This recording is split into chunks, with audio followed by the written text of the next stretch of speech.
ప్రియులారా, మన ప్రభు అయిన యేసుక్రీస్తు నామములో మీకు శుభోదయం. ప్రతిదినం ప్రభుతో అనుదిన ఆత్మీయ ఆహారం. జూలై 5.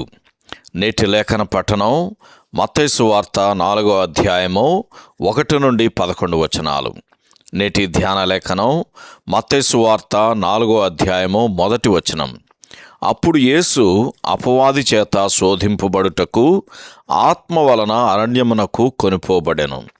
40 దినములు 40 రాత్రులు ఉపవాసముండిన పిమ్మట ఆయన ఆకలి గొనెను. వ్యాఖ్యానాంశం: ప్రభు అయిన యేసు శోధింపబడెను. వ్యాఖ్యానాంశం: ప్రభు అయిన యేసు శోధింపబడెను. వ్యాఖ్యానం: పరిశుద్ధాత్మ చేత బలపరచబడిన ప్రభు అయిన యేసు తన పరిచర్యను జరిగించటానికి సిద్ధపరచబడ్డాడు.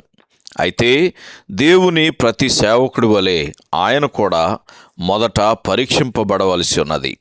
అందుకే ఈ గొప్ప శత్రువును ఎదుర్కోవలసి వచ్చింది.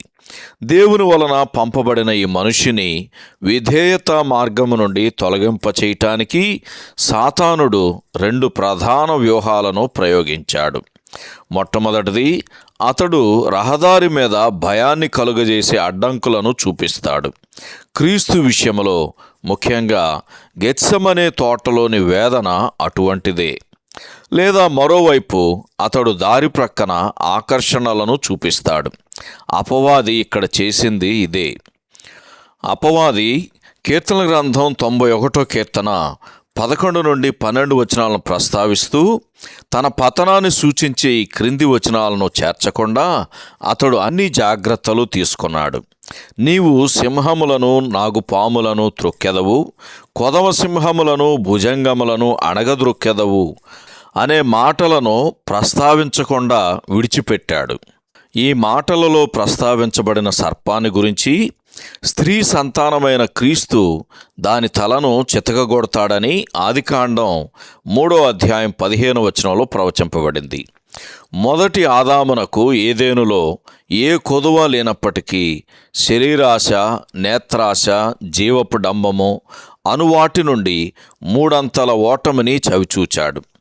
పరిపూర్ణ మనుష్యుడైన మన ప్రభువు సార్వభౌమాధికారముతో కూడిన దేవుని వాక్యము ద్వారా ఆ ఆది ఘట సర్పము మీద అరణ్యములో విజయం సాధించాడు అని యోహాను మొదటి పత్రిక 2వ అధ్యాయం 16వ వచనం, 17వ కీర్తన 4వ వచనం చదివితే మనకు అర్థమవుతుంది.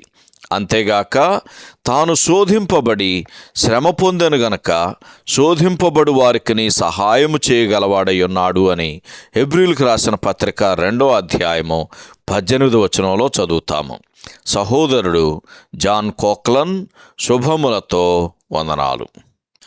ఈ సందేశాలకు సంబంధించి కానీ బైబిల్కు సంబంధించి కానీ మీకేమైనా ప్రశ్నలు ఉంటే ఈ క్రింది నంబరుకు వాట్సాప్ ద్వారా పంపించండి.